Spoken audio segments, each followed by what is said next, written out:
राष्ट्र सर्वप्रथम, राष्ट्र सर्वप्रथम, राष्ट्र सर्वप्रथम, राष्ट्र सर्वप्रथम। राष्ट्र सर्वप्रथम की बात ललित सुमन के साथ कार्यक्रम नेशनल टीवी चैनल कात्यायनी पर आप सभी राष्ट्रवासियों का स्वागत है। आज हॉकी के जादूगर मेजर ध्यानचंद की 116वीं जयंती है।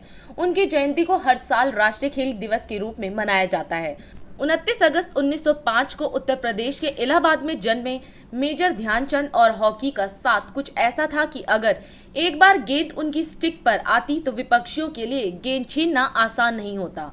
कहते हैं कि मेजर ध्यानचंद जब स्टिक लेकर मैदान में उतरते थे तो गेंद उनकी हॉकी से मानो चिपक जाती थी और गोल होने से पहले छूटती नहीं थी।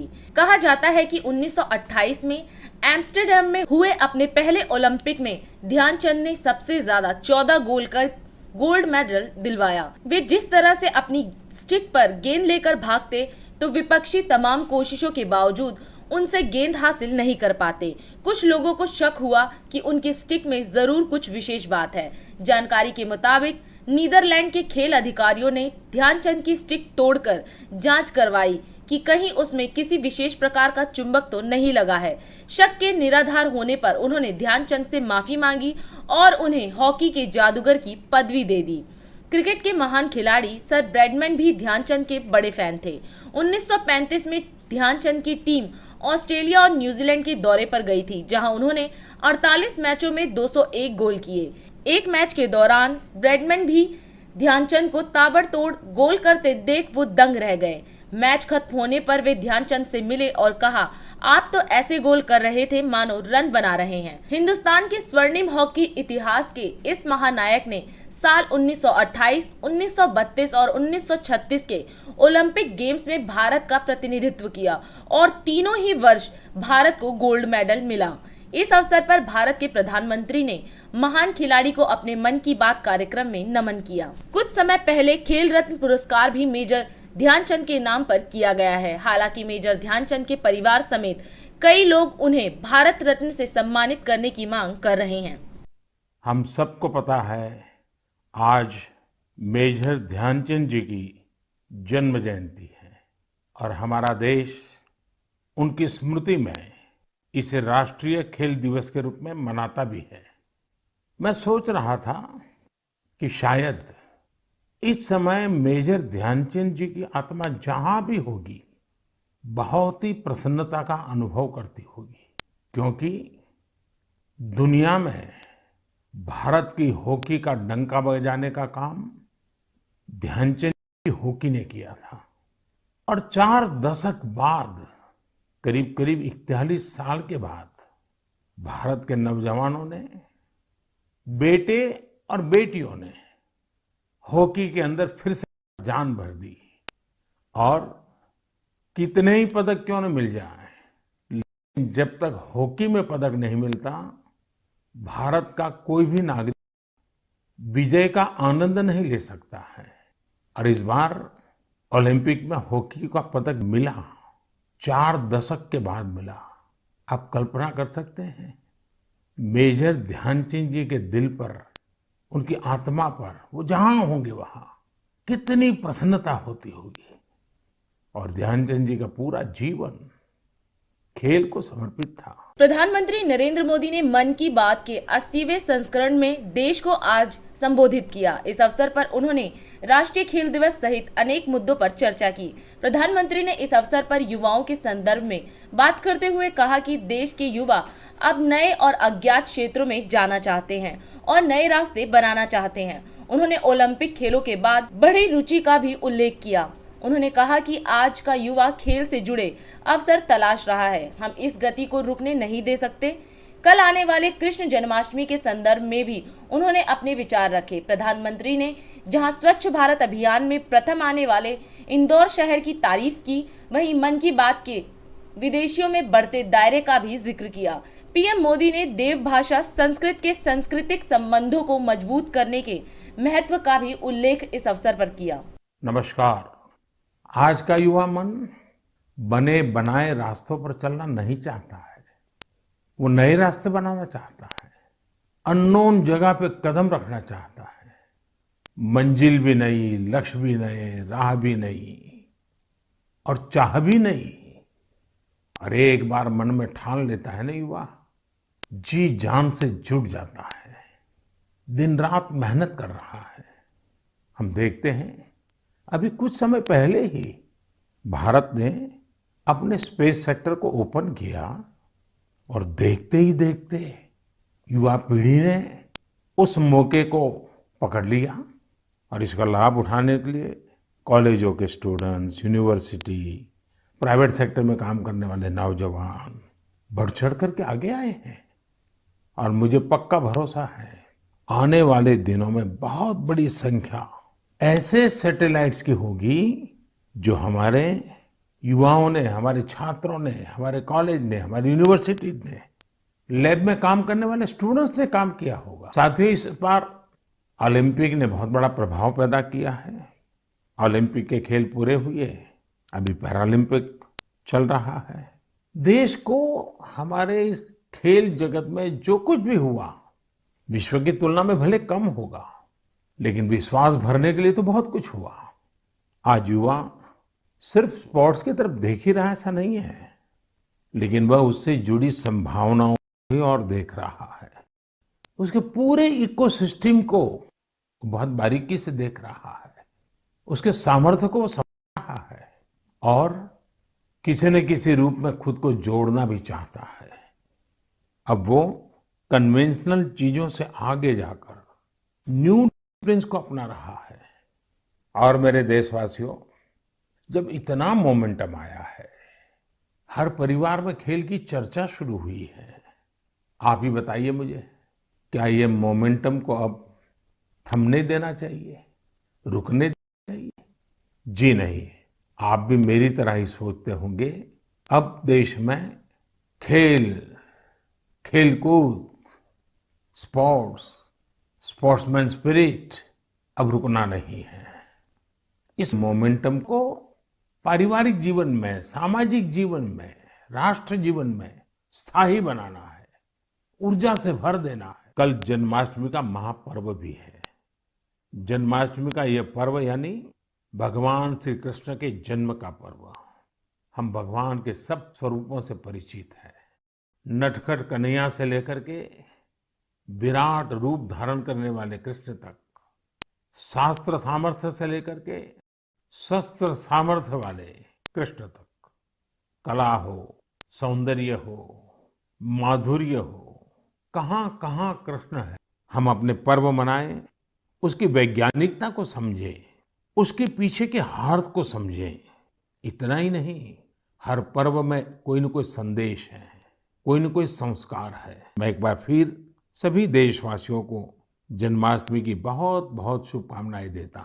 स्वच्छता के अभियान को हमें रत्ती भर भी ओझल नहीं होने देना है।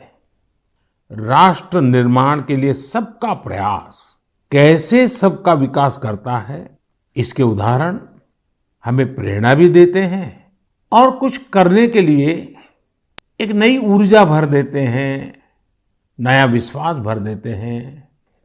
हम ये भली बात ही जानते हैं कि जब भी स्वच्छ भारत अभियान की बात आती है तो इंदौर का नाम आता ही आता है, क्योंकि इंदौर ने स्वच्छता के संबंध में अपनी एक विशेष पहचान बनाई है और इंदौर के नागरिक इसके अभिनंदन के अधिकारी भी हैं। हमारा ये इंदौर कई वर्षों से स्वच्छ भारत रैंकिंग में पहले नंबर पर बना हुआ है। अब इंदौर के लोग स्वच्छ भारत के इस रैंकिंग से संतोष पाकर के बैठना नहीं चाहते हैं, वे आगे बढ़ना चाहते हैं, कुछ नया करना चाहते हैं। और उन्होंने क्या मन में ठान ली है, उन्होंने वाटर प्लस सिटी बनाए रखने के लिए जी जान से जुटे हुए हैं। वाटर प्लस सिटी यानी ऐसा शहर जहां बिना ट्रीटमेंट के कोई भी सीवेज किसी सार्वजनिक जल स्रोत में नहीं डाला जाता।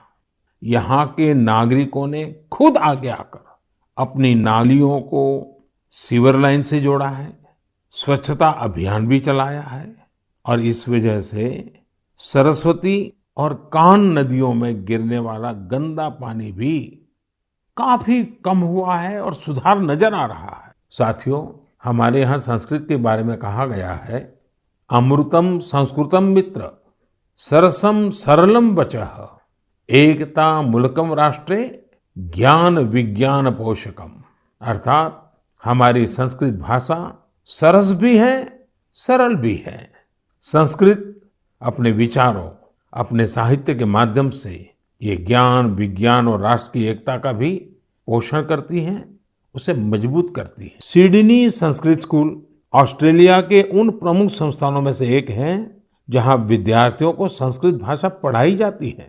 ये स्कूल बच्चों के लिए संस्कृत ग्रामर कैंप, संस्कृत नाटक और संस्कृत दिवस जैसे कार्यक्रमों का भी आयोजन करते हैं। साथियों, हाल के दिनों में जो प्रयास हुए हैं उनसे संस्कृत को लेकर एक नई जागरूकता आई है। अब समय है कि इस दिशा में हम अपने प्रयास और बढ़ाएं। हमारी विरासत को संजोना, उसको संभालना, नई पीढ़ी को देना, ये हम सबका कर्तव्य है। जब भी आप कुछ नया करें, नया सोचें, तो उसमें मुझे भी जरूर शामिल करिएगा। मुझे आपके पत्र और मैसेजेस का इंतजार रहेगा। इसी कामना के साथ आप सभी को आने वाले पर्वों की एक बार फिर ढेरों बधाइयाँ। बहुत बहुत धन्यवाद। नमस्कार। दिन देखिए 8 बजे रात्रि 9 बजे सुबह राष्ट्र प्रथम की बात ललित सुमन के साथ कात्यायनी टीवी पर। 22 वर्षों से प्रकाशित मदर इंडिया पत्रिका, पढ़ते रहे देश दुनिया की खबरों के लिए।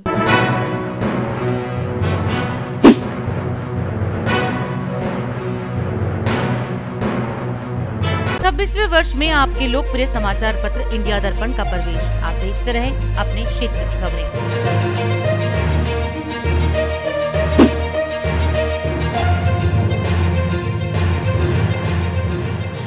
और अधिक खबरों के लिए आप हमारे YouTube चैनल दैनिक इंडिया दर्पण को अभी सब्सक्राइब करें और नोटिफिकेशन के लिए बेल आइकन को प्रेस करना ना भूलें।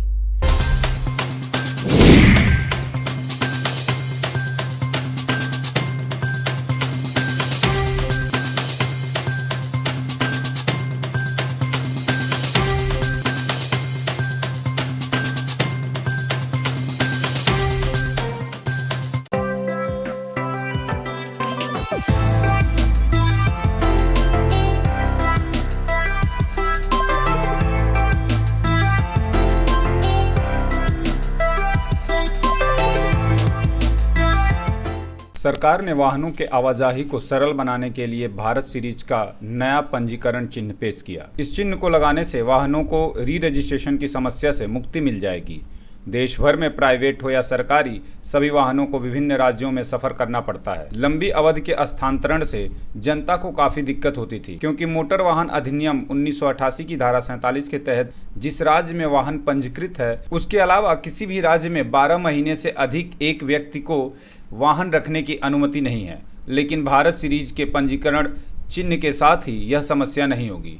भारत सीरीज BH सीरीज के तहत यह वाहन पंजीकरण सुविधा रक्षा कर्मियों, केंद्र सरकार, राज्य सरकार, केंद्र राज्य सार्वजनिक क्षेत्र के उपक्रमों के कर्मचारियों और निजी क्षेत्र की कंपनियों, संगठनों जिनके कार्यालय 4 या अधिक राज्य केंद्र शासित प्रदेश में हैं, उनके लिए स्वैच्छिक आधार पर उपलब्ध होंगी। मोटर वाहन कर 2 साल के लिए या 2 के गुणक में लगाया जाएगा। इसके अतिरिक्त मोटर वाहन कर 2 साल के लिए या 2 के गुणक में लगाया जाएगा। यह योजना एक नए राज्य संघ राज्य क्षेत्र में स्थानांतरित होने पर भारत के राज्यों संघ राज्य क्षेत्रों में निजी वाहनों की मुफ्त आवाजाही की सुविधा प्रदान करेगी। 14वें वर्ष का पूरा होने के बाद मोटर वाहन कर वार्षिक रूप से लगाया जाएगा, जो उस वाहन के लिए पहले वसूल की गई राशि का आधा होगा। भारत के रक्षा मंत्री राजनाथ सिंह ने रविवार को तमिलनाडु के वेलिंगटन में डिफेंस सर्विसेज स्टाफ कॉलेज में युवा सैनिकों को संबोधित किया।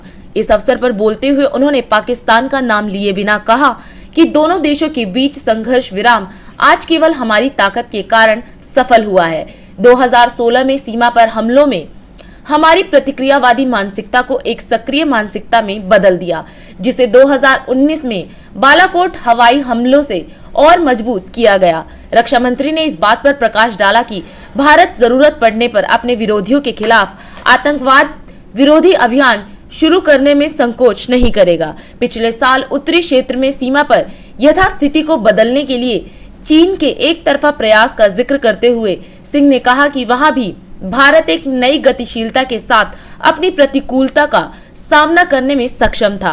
अफगानिस्तान में पैदा हो रहे गंभीर हालात के संदर्भ में उन्होंने कहा कि भारत अफगानिस्तान पर अपनी रणनीति बदल रहा है और क्वाड अलायंस उसी का हिस्सा है।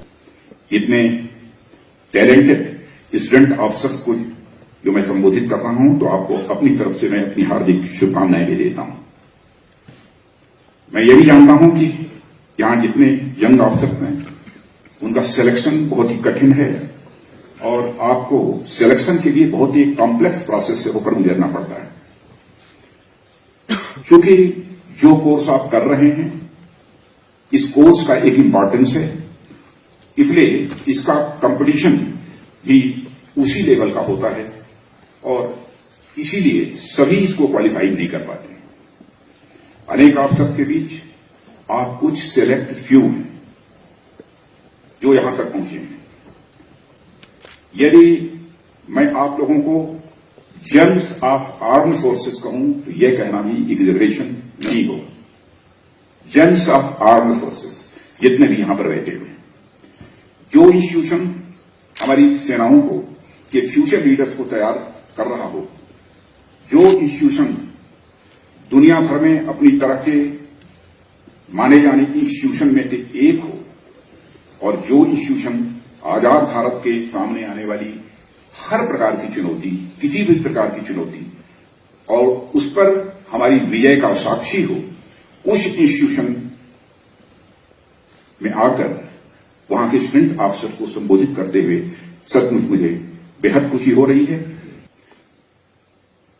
साथियों, जब से हमारा देश आजाद हुआ है, भारत के रहने वाले लोग अच्छी तरह परिचित हैं। तब से बहुत सारी विरोधी ताकतों का हमको सामना करना पड़ा है। जब से आजाद हुआ है, तब से सिक्योरिटी फ्रंट पर हम चैलेंजेस को झेल रहे हैं। वे किसी न किसी माध्यम से देश के भीतर एक अनस्टेबिलिटी, अस्थिरता पैदा करने की वो बराबर कोशिश करते हैं। पिछले 75 इयर्स के हिस्ट्री को उठाकर आप देखें इस भारत के, तो लगता है मुझे कि ये सब चैलेंजेस हमको विरासत में मिले हुए हैं। शुरुआत में ही देश की आजादी का जश्न अभी खत्म नहीं हुआ था, उसी जश्न में हम डूबे हुए थे कि 1948 में हमारे पड़ोसी देश के कबायलियों ने जम्मू कश्मीर पर हमला बोल दिया। हमारी सेनाओं ने अपने पूरे पराक्रम का परिचय देते हुए उन्हें गहरी शिकस्त दी थी और हमले को पूरी तरह से नाकामयाब कर दिया था। लेकिन फिर भी हमारे पड़ोसी, उस पड़ोसी का नाम मैं नहीं लेना चाहता, उस हमारे पड़ोसी के ऊपर कोई असर नहीं पड़ा और आज भी देश के भीतर अशांति पैदा करने की कोशिश उसके द्वारा की जाती है। इन कोशिशों का परिणाम यह हुआ कि देश को 65 और 70 के 2 वार का भी सामना करना पड़ा है। मैं अभिनंदन करना चाहता हूं, सैल्यूट करना चाहता हूं अपने बहादुर सेना के जवानों का, जिन्होंने कि अपने पराक्रम से हमारे उस पड़ोसी को, जिसने भारत के साथ आक्रमण करने की ठानी थी, उसको मजे चखाए, उसको शिकस्त दी। इन दोनों युद्धों की हार में स्वाभाविक है कि हमारे उस पड़ोसी का मनोबल गिरा है और वह भी समझ गए हैं कि भारत के साथ फ्रंट वार करना अब उनके बस की बात नहीं है।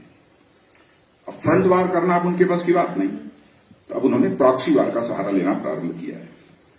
आतंकवाद अब उनकी स्टेट पॉलिसी का एक पार्ट बन गया है, अभिन्न अंग बन गया है और उसने आतंकवाद का पूरा सहारा लेना शुरू किया है और आतंकियों को हथियार देना, पैसे और ट्रेनिंग देना और भारत को निशाना लगाना, केवल यही लक्ष्य रह गया है।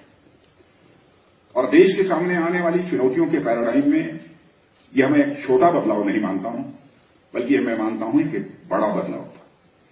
पर आज भारत की सीमा पर चैलेंजेस के बावजूद आम आदमी को विश्वास है कि भारत की नेशनल सिक्योरिटी से कोई समझौता नहीं होगा।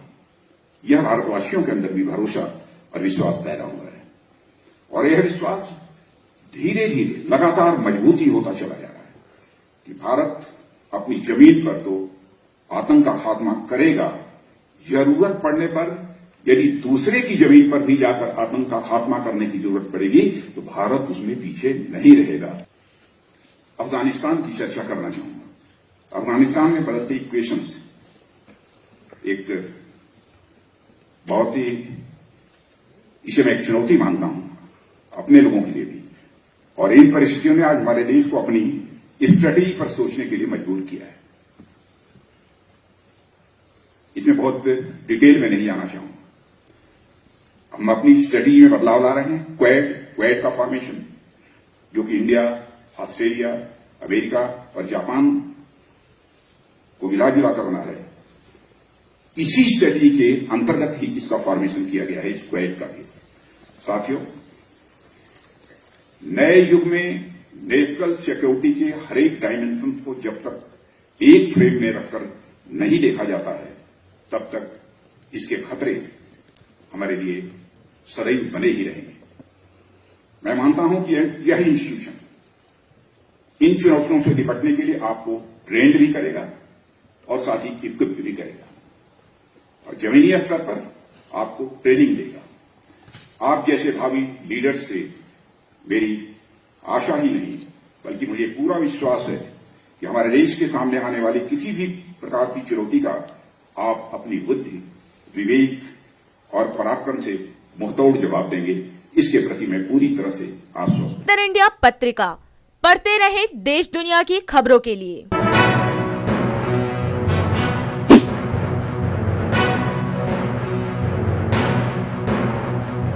26वें वर्ष में आपके लोकप्रिय समाचार पत्र इंडिया दर्पण का प्रवेश। आप देखते रहें अपने क्षेत्र की खबरें।